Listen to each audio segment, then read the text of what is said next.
Hello everyone, today on Scottish Memories I am chatting to Scott Hastings.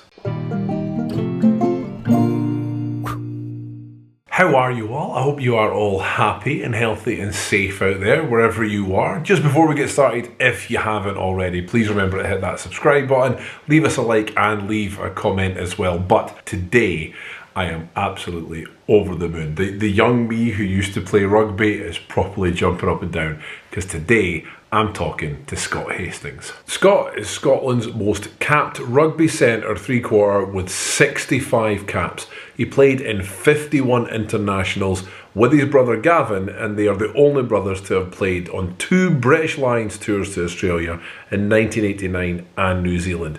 In fact, when Scott retired, he was at the time Scotland's most capped player. He's also a presenter and broadcaster and worked on the Rugby World Cup in Japan. Scott, hello, how are you? Oh, fantastic. We've got another beautiful autumnal day here in Edinburgh.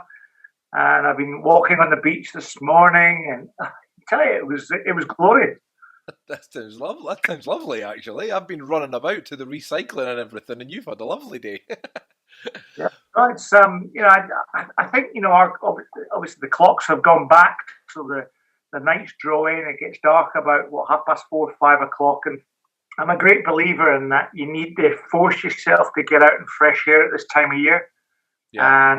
and so often, certainly in Scotland, you can often find yourself at 3 o'clock, 4 o'clock, maybe just closing that front door. And you kind of hunker down. And I've kind of got this mindset that I think, if you can force yourself to go out when it's dark as well, I think actually it's good. I used to, just before we get started properly, I used to work at the Edinburgh Dungeons years ago. And when it got to this time, I was actually chatting to a friend of mine who's an actor who also used to work there. And we remember that at this time of year, or really when it gets to the dead of winter, we'd go to work in the dark, spend all day underground, and then leave work in the dark. And you'd easily go from day off to day off without seeing daylight. Yeah, no, absolutely. And likewise, I was in an office which was in a basement. And you'd be sitting there at lunchtime, and someone would say, "We like a sandwich, Scott." I go, "Yeah." And then 3:30, 4 o'clock, you'd be going, "Hang on a second, I've not been out of the office yet, and it's been pitch dark outside." You kind of go, Yeah. "Oh, that's why I'm a great believer in getting out and about and getting fresh air." Yeah. So just before we get started, how are you? Happy and healthy and well? You good? Yeah, all good. Thank you very much. Yeah. Looking forward to extolling the virtues of Edinburgh and Scotland.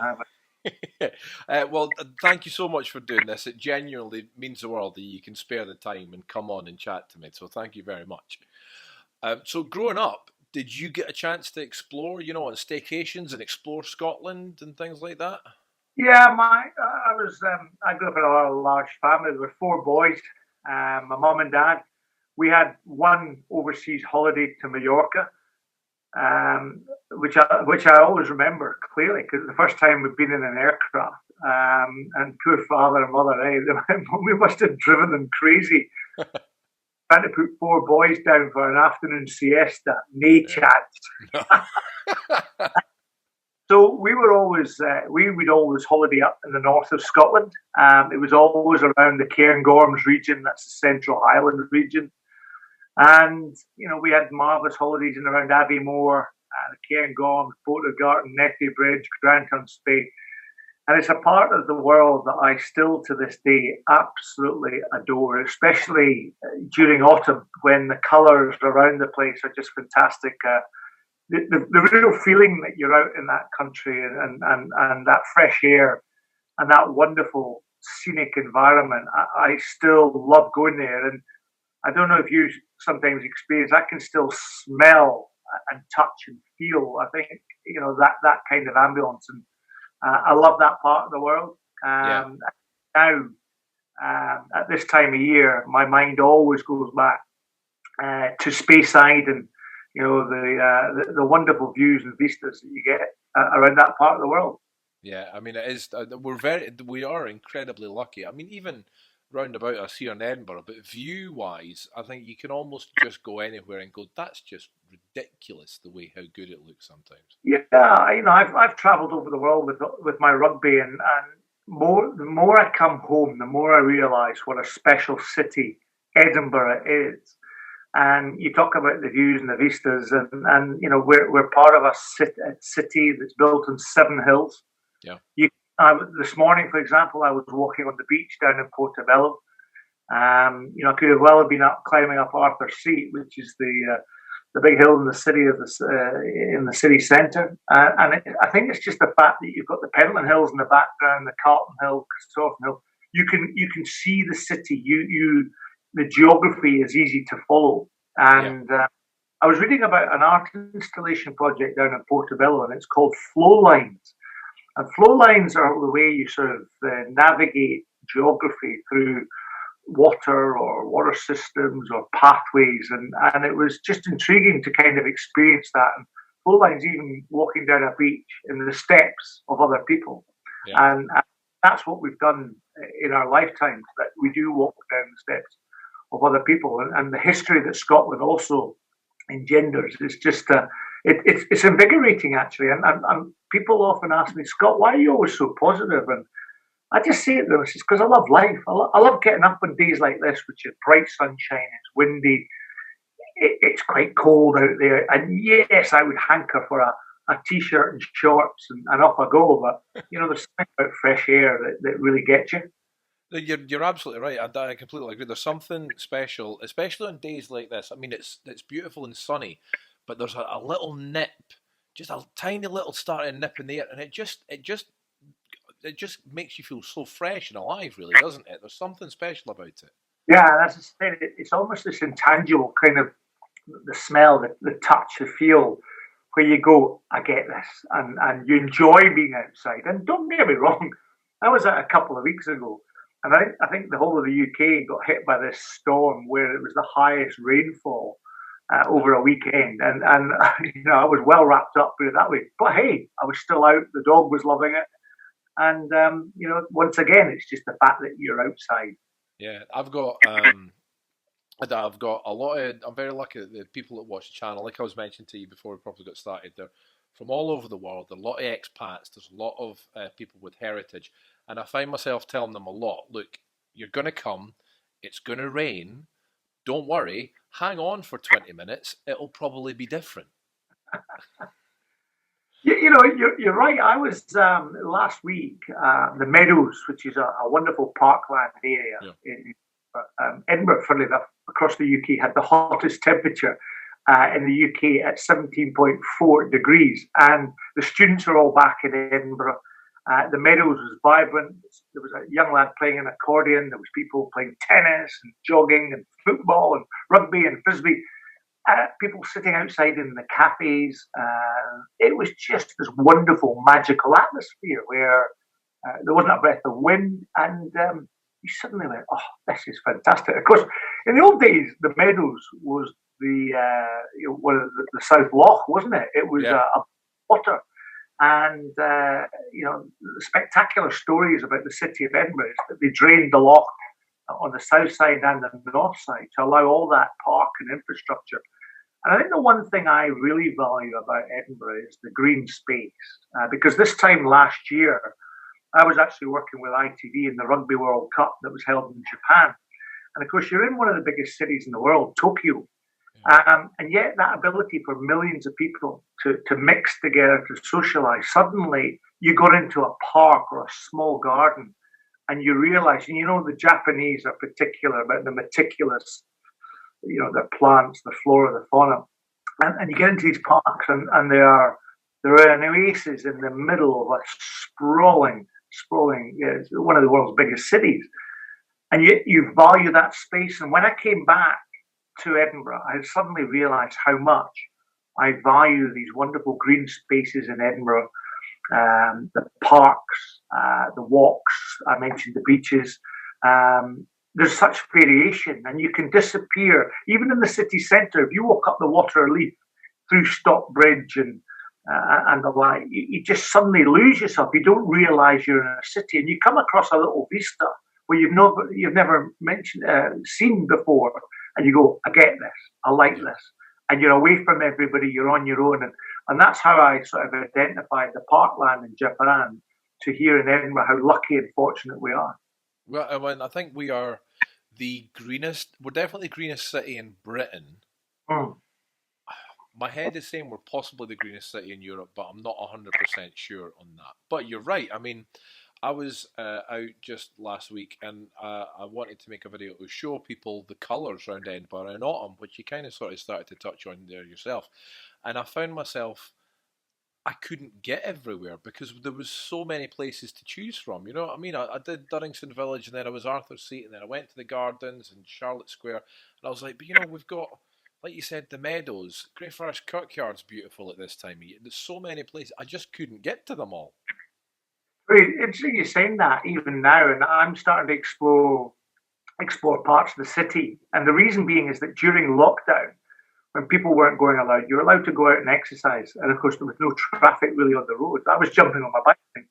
I was exploring all these incredible churchyards and ended up actually in the back of Greyfriars. I was up in the Carlton Cemetery. Here I live in the north of Edinburgh, and there's the Warriston Cemetery.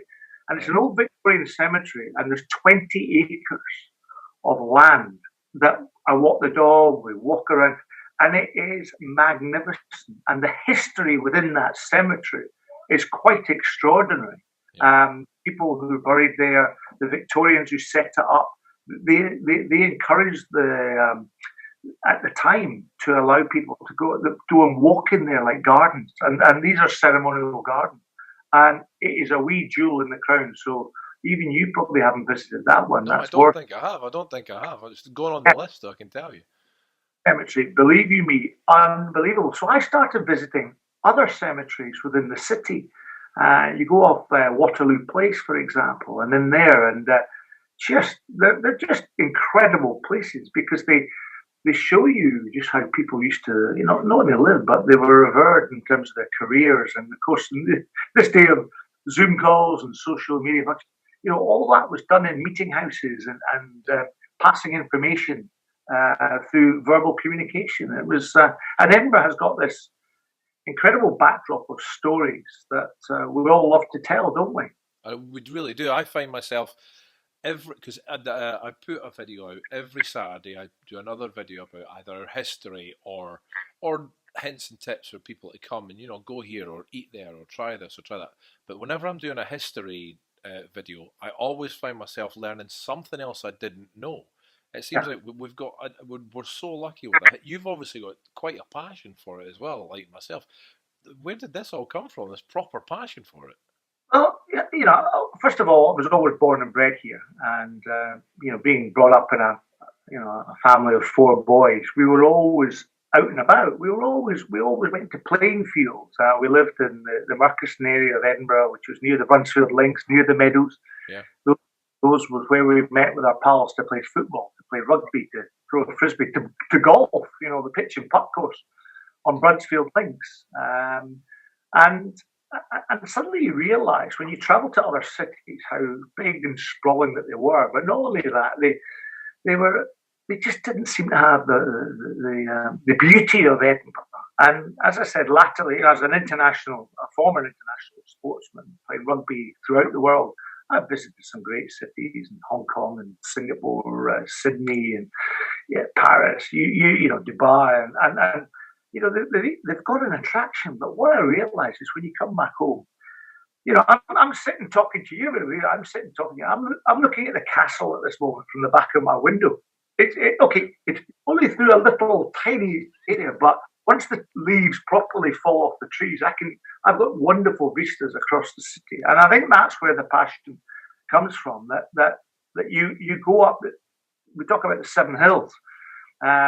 You can go up any of the 7 hills in Edinburgh, and you've got wonderful views across the city. And I've actually run. There's an annual race called the 7 Hills of Edinburgh. And you run around the race, and you start on Castle Hill, you go to Corstorphine, you then go up to is it Corstorphine? Corstorphine. Sorry. Yeah. Then you go over to Craiglockhart Hill, then Braid Hill, then you run across to Blackford Hill, and Blackford Hill up Arthur's Seat to Carlton Hill, and that's the finish of the race.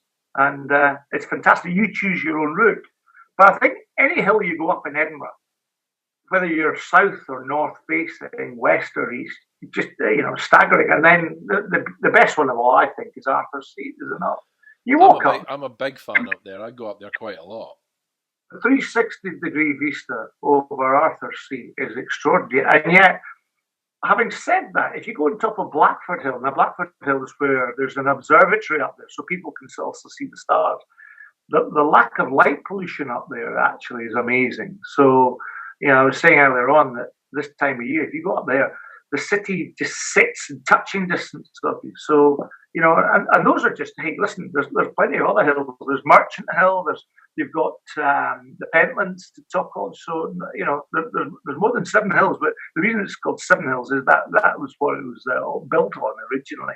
But of course, as the city expands, you find more areas. And again, going down to the Portobello today was absolutely magnificent. The Victorian beach down there, and the great thing is the council maintain the beach. It's clean, and such with the lockdown that we talked about. There's so many open water swimmers now swimming down there. So, and my wife and I are thinking, I'm going to have to go in. That's what draws you in. Yeah.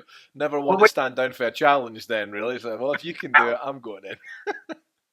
So I think the fact it's got so much, and I was involved in marketing Edinburgh, giving some sort of advice back to them, and I think it could be an even more connected city. We're seeing a lot more of the free bike hire, or when I say the free bike hire, the accessible bikes, both electric and push bikes that are available in the city.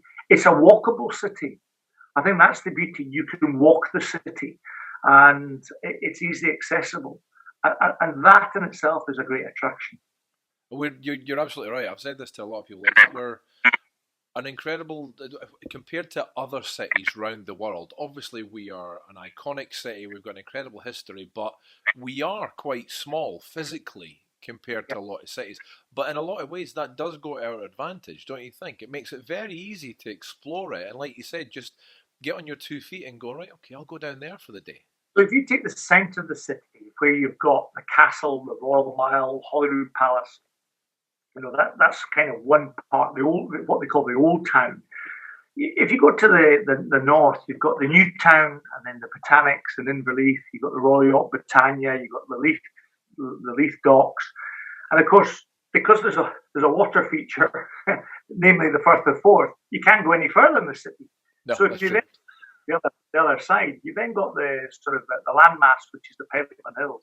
And by the way, I've hardly touched them. You get up there in a summer's day and walk some of the ridges, 9 Mile Burn, into the depth of the Pentland Hills, and it's a walking paradise up there. And then, as I mentioned, the beach. You've then got the beach on the east side. You've got East Lothian, within touching distance, championship golf courses, magnificent beaches, and that's why I love the city so much, because there's so much on offer. You've got vibrant shopping, restaurants, food, the famous international festival, Fringeon Festival.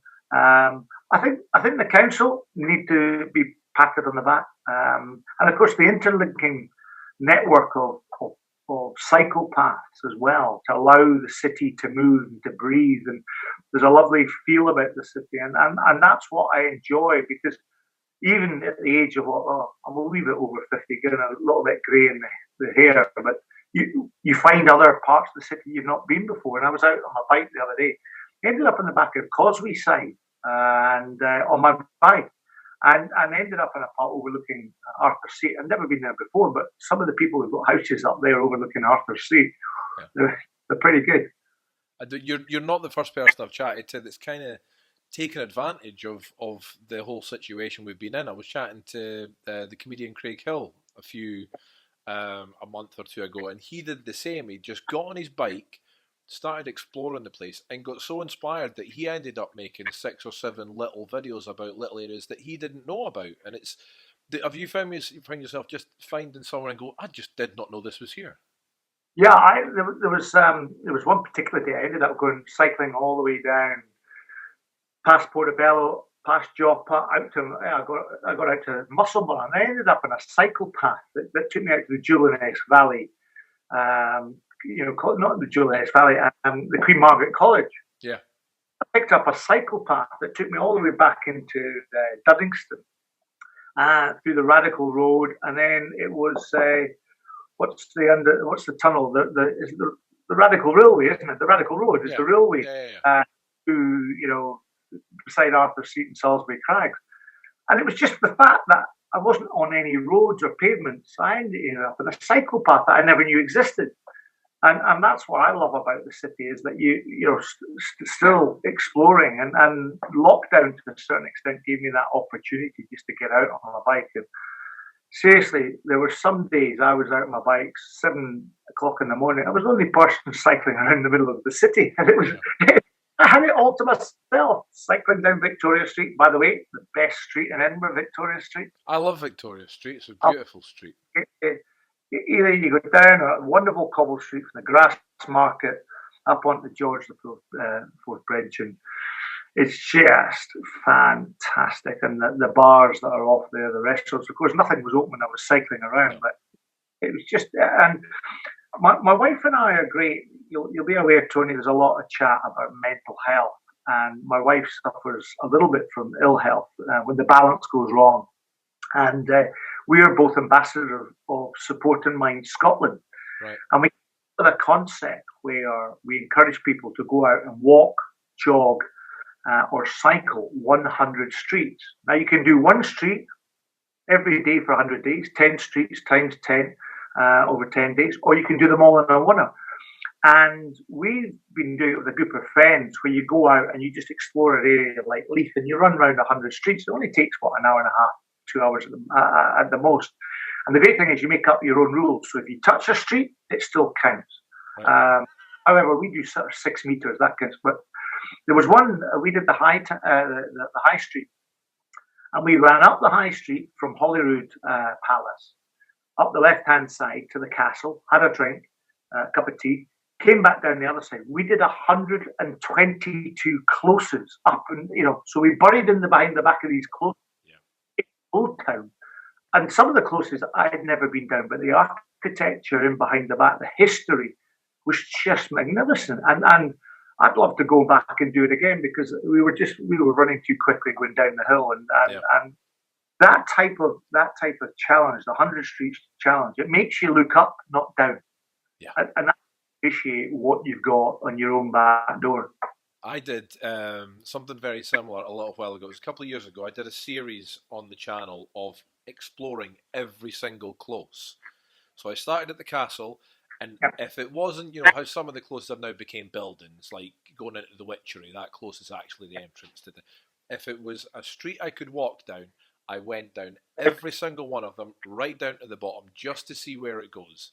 And then came back up and then went to the next one. And it took like 6 or 7 videos to explore them all. But I tell you, I loved every minute of it. And I regret that I can't do it again for the first time. Of course I can do it again, but that I can't just explore them all and get that feeling again for the first time, because it was brilliant. So Tony, as we're talking through, so one of my concepts in terms of tourism is virtual tourism, where if you were to imagine going down those closes, these wonderful atmospheric closes, and they're very small, aren't they? Some of them are really dank and but imagine if you had a virtual reality set of goggles that would take you back 300 years as you walk down. It would be unbelievable to consider what used to happen in these incredible places. I know. And we've got lost. I mean, there used to be way more closes on the Royal Mill than there are now. There was so many. Of course, Mary King's Close that was, shut up for many years. That's quite atmospheric. A big tourist attraction as well. So, my favourite. I have to say my favourite. I was very lucky when I was in primary school. The headmaster of the school, who I actually got in primary 5 or 6, I can't remember, but he used to give us Edinburgh history because he enjoyed it, and he used to just tell stories, and I think that's where I got my passion for it. But I'll always remember him telling the story of Paisley Close with the "Hold your hand, I'm no deed yet." Do you remember? Do you know that story? Right? No, recall it though. Carry on. The close itself collapsed. The build, you know how the buildings used to be so compact, so close together, and so many people lived in these tiny little buildings. The whole building collapsed. The close collapsed, Right. and then obviously the whole of the city ran to this part to try to clear the rubble and help get people out. And eventually, they started to give up. They're like, right, we think we've got everyone. Everyone else must have passed away, and they were about to stop when all of a sudden they heard this voice going, "Hold your hand, I'm no dead yet." Of which it was a young lad that was still in there, still alive, so they kept digging and they found him. And now, obviously, they rebuilt it, and above Paisley Close, there's a bust of his head with the saying, "Hold your hand, I'm no dead yet." And that story really stuck me. I love that one. I'm going to visit. I'm going to get back up there and visit that one. but we're abundance. We don't realise how lucky we are. We've got a million stories like that. Yeah, listen, the famous stories of Burke and Hare, Greyfriars Bobby. Just incredible. It's great, but it's great to tell people about it because genuinely, I think when visitors come to the city, they're blown away, and you know what it's like in August when the city doubles in capacity in terms of its visitors. And I think one of the most fantastic vistas of all is to sit there on a summer's evening.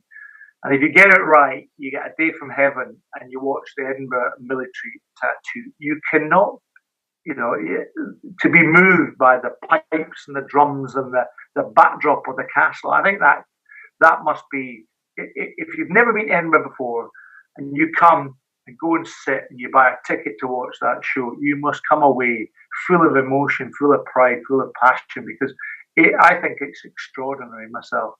Yeah, it is spectacular. I've seen it twice myself, and it is obviously it's different every time, but it almost the drumming and thing. It wakes something in you, doesn't it? You could feel it in your chest when it just all the drums and the pipes are going. I met last year there was a pipe band came over from America, and I'm sure you're aware that in America and Canada and Australia and a lot of these places where Scots moved to, they've really kept hold of their heritage over in these parts of the world, almost to some extent, some ways better than we have. And it was a pipe band from over there. They came over here. They were in a competition, a pipe competition here. And I think it was the band leader. I know he still follows on Instagram and things as well, so he's going to kill me if I've got his title wrong. But he was telling me he was coming over again in a little while to be in the military tattoo as well, to pipe and lead as well. And it's just, that feeling of community with that in it as well is incredible. No, you're absolutely right. And there's such other traditions in the city. You've got some wonderful societies and bodies and dinners and the theatre, and it's a great place to work and live. And I understand why people love to bring their families up here, as I did my mum and dad bringing 4 boys into this world, and I've got a son and a daughter, and I've always, through my rugby, I've always encouraged them to travel. Because I continue to travel to this day. And I've always said to them, Edinburgh will always be here. You don't have to come back straight away. But when you're ready, you'll find a little pang in your heart that will bring you back. And but at the moment, so my son's in San Francisco at the moment, and my daughter's down in Durham studying down there. And but she loves coming back home, and as does my daughter. They love coming home, and they love Edinburgh. They love the fact that they can jump out their beds and literally they'll be uptown within 10 minutes. And there's lots to see and do. I can't have you here as well, since you obviously mentioned the rugby a couple of times and not asked. I mean, I was a rugby player growing up. I was a wing forward, a flanker in my day, but my career never went anywhere near you did, and the envy I have for playing in Murrayfield, playing for Scotland. I mean, when you retired, you were the most capped Scottish player. I mean, just playing in Murrayfield must have, with someone who's got a passion like myself for Scotland, you must have been an incredible feeling. Yeah, it was extraordinary. Great times. And it's like when you travel, you're on a holiday, you've had a great holiday, and the minute you step back on that plane, You never get that moment back. You never get that moment back in your life. So what I did was that when I played for Scotland, mainly I played rugby as an amateur, that I made sure that I made the most of it, that I really enjoyed it. And as I mentioned, I toured all over the world, places like Hong Kong, New Zealand, South Africa, were just fantastic places to go. Australia, and you talked about the expats. The strength of community even there. People who have bloodline Scots in them who come up and tell them your history, and you give people time to engage with you. But as a kid, you wanted to play for your country. Rugby was my passion, and yeah, I was lucky enough to do it as a 21-year-old, and I had 14, 15 years involved in the national setup. I couldn't have wished it any better. It was a fantastic time. I represented the British and Irish Lions. I'm still a proud Scotsman to this day, and I'm still involved in commentating on the sport. And the beauty is, my nephew now plays for the national team. Adam Really? Hastings. Yeah, and my daughter Kerry Ann, she plays for the Scottish ladies hockey team. So there's sport very much embedded within our blood, and they both, when they represent their country, they realise that hard work, all that passion, it just counts for so much, because sport can give you a discipline, it can give you a knowledge, it gives you a respect of opposition, it gives you your moral values and compass in life. And if you can take that throughout your life, I think those are special qualities, especially for Scots as well. I think there's a strong identity for Scots across the world. They're polite, they're respectful. There's a lovely feeling for Scottish people. Their warmth, and of course their food, their whiskey, is part and parcel of the culture. Their music, and I think our land is very, very special. Hence the reason we're chatting away and waxing lyrical, because we want more and more people to come and visit this wonderful place. Yeah, you're absolutely right. It's the whole reason I started this, and every time I do one of these interviews, even though like everyone that I've interviewed, I've never met any of them personally. When I've never had a one-to-one conversation, but I never ever run out of conversation with them when we're talking about Scotland. It's incredible. It's in your blood, isn't it? It's in your blood, and it's especially. I know people have a strong affinity for where they live, but as I said, I think Edinburgh. We've been talking the majority about Edinburgh. You go down to the Scottish borders, and there's some wonderful, wonderful places to visit down there. Each of the border towns, from Kelso to Langham to Hawick to Melrose to Galashiels. There's just a great history. Selkirk. There's just great rivalry down there. Everybody knows everybody else, and they're always trying to outdo each other. And of course, they used to nip across the border and pinch a few sheep. That's why they called the border reivers. But that, the border is a special place. And then you go up way to the northwest of Scotland and away up to Torridon and places like that. And I think it's the fact that it's so accessible, it's so reachable, and we talked earlier on about the weather, the autumnal colours and Speyside, and just going up through the A9, through Dunkeld, through Aviemore at this time of year. There's not a better drive. And, you go across the west to Fort William and the Western Isles, go across Rannochmoor and into Glencoe. These are just the contrast of backgrounds and beauty. The reason it's like that, the reason we're passionate as Scots people is because our country is wonderful, simple. Yeah, simple. Short, sweet, to the point. You're absolutely right. I mean, it's funny when you were talking about there. I was, you're bound to have noticed this, and I notice all the time. There's some nights here where you're just looking out across the Forth, across the Fife, or if you're out East Lothian, especially, you're looking towards Edinburgh. You can see the silhouette of Arthur Seat and things. Sometimes there's colours that look in that it looks like a painting. You know what I mean? It looks like a watercolour painting. And you're just like, how is that? How are we doing that in real life when it's just spectacular sometimes? We're so lucky. No, you're right. The light is special. And at this time of year, I think it's even more pronounced. I was sitting in the lounge yesterday, and the sun was just setting. And I suddenly stood up and looked at it, and we went out to the front. And, beautiful. And I actually sat down the other day And my wife was out. We had a spin bike, and she was in the garden, and the sun is just going down. And I switched on the television. Here was Jack Nicklaus talking about his golfing exploits across the world and his love and passion for Scotland. And it cut to St Andrews. And it just so happens that I was playing the old course the other day. And we were walking down those fairways, and we pitched up. We parked 50 metres away from the front tee. We went onto the course, and my brother and I were playing with a friend Morris. And my golf was terrible that day. But you know what?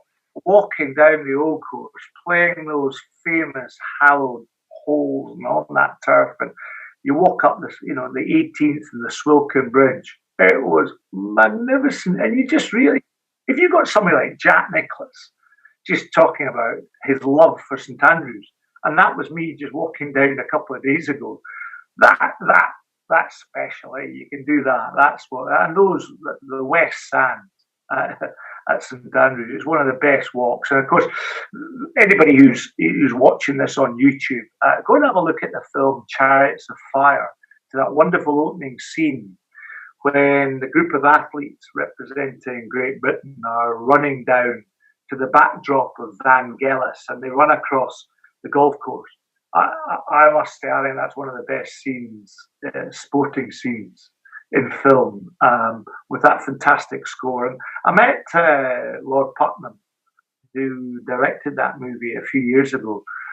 And boy, did he talk about his passion for that story and Eric Liddell. And talking about the connection there, Eric Liddell was a former Scotland rugby player who went on and won a gold in the Olympic Games in Paris. And it talked about him, and he was a missionary, and his religious beliefs took him over to China, where he was revered over there. And an extraordinary story, but yet again,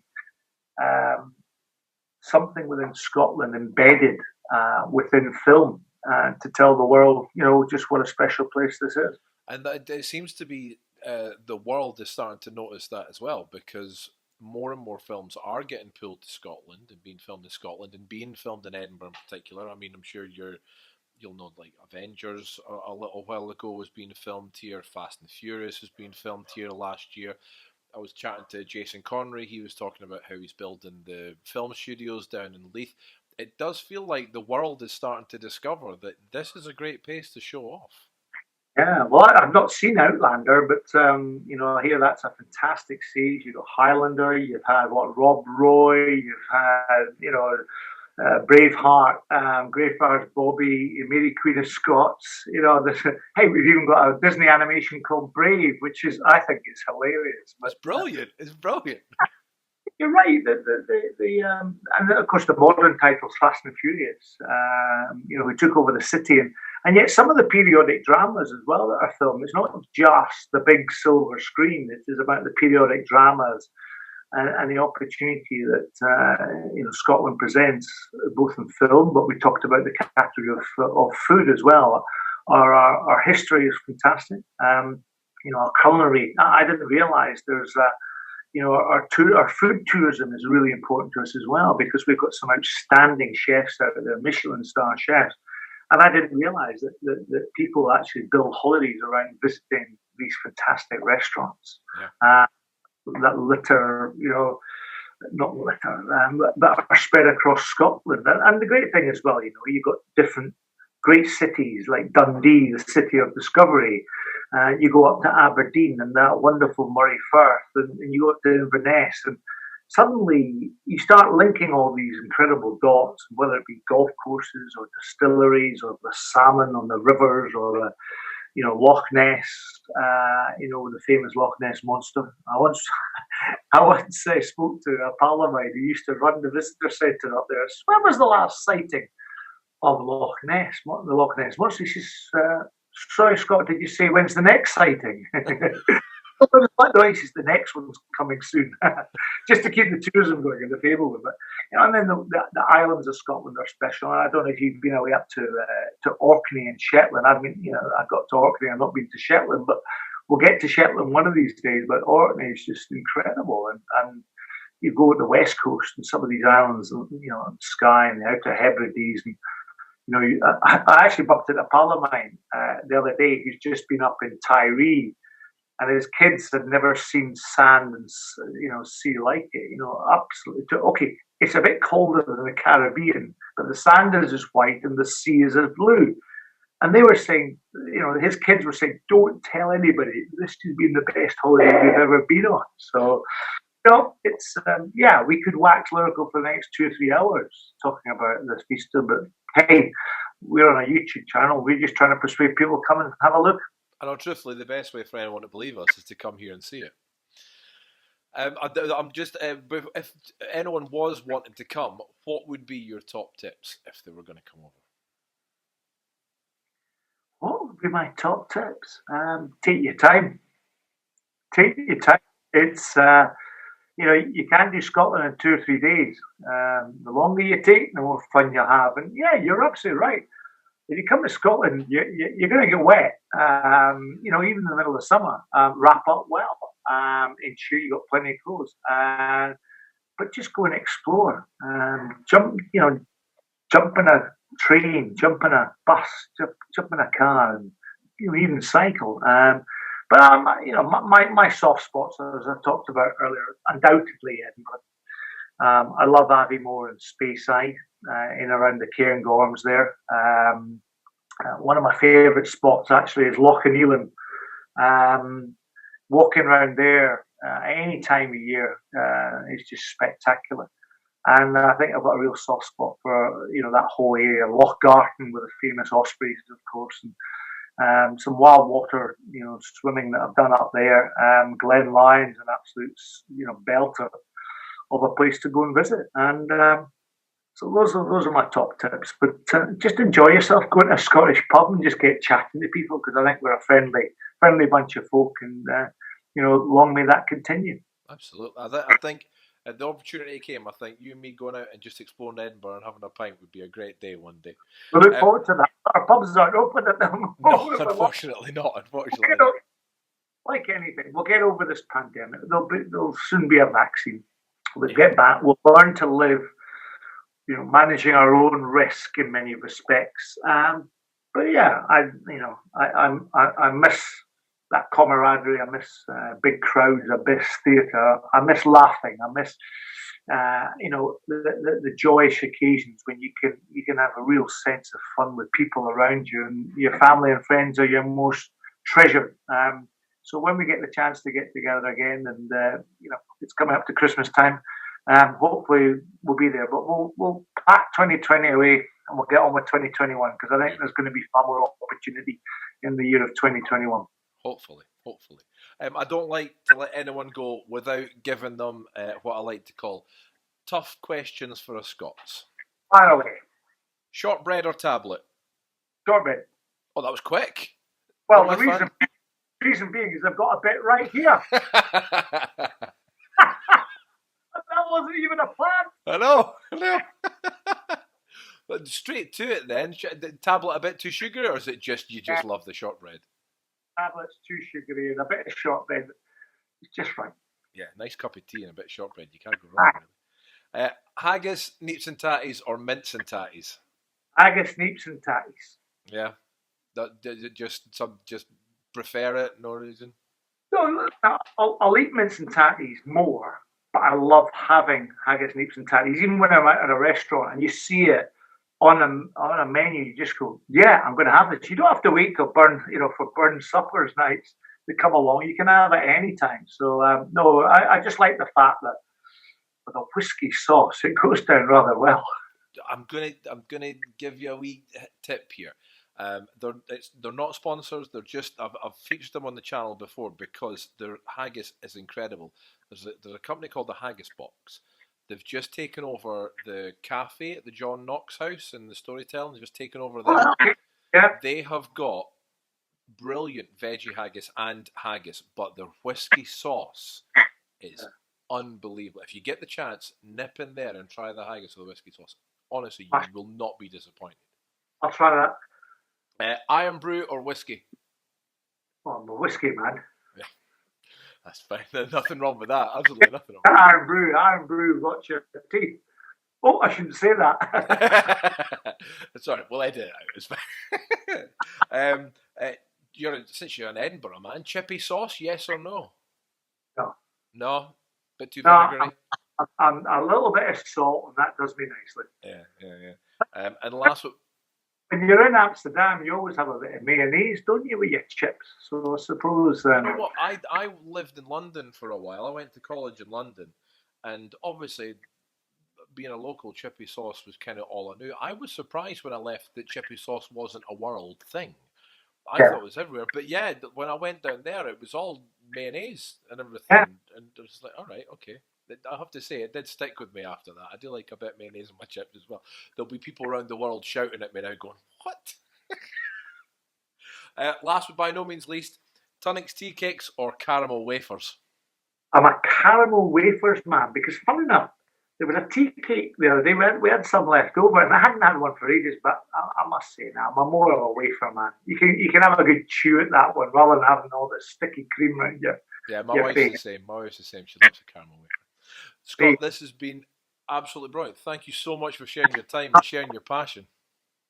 Not at all. It's great. And as I said, let's we need to talk Edinburgh up. We need to talk Scotland up, and it's a great country. And I think, I talked about, Scots are outgoing people. We can be a bit dour, but I think we need to open our. We're living in different times. We need our economy to do well, and one of the key drivers to that undoubtedly is tourism. But we want our visitors to be welcome. Yeah. We don't want poor service. We don't want poor quality. So as Scots people, we can stand out and offer great service, great companionship, great friendship, and give people a good time. Yeah, that's exactly why I do this. To say, look, we are here. Come see us. We want to meet you. You know what I mean? Anyway, good luck. Chat to you. Sorry? Good to chat to you. All the best. Great to chat to you. Thank you so much. That was brilliant. Genuinely brilliant. It's really nice to chat to someone who's, I was going to say, got the same amount of love for Edinburgh as me, but has blatantly got way, way more. Is the enthusiasm that he has for Edinburgh and its history and what it has to offer. If I didn't live here, it would make me want to come here. So I hope you enjoyed that. I thought that was absolutely brilliant. Scott, thank you so much for sharing your time and chatting with me. It really genuinely meant the world. Again, guys, if you've enjoyed that, please remember, hit that like button, leave a comment, and if you haven't already, please remember to subscribe. But till next time, bye humans.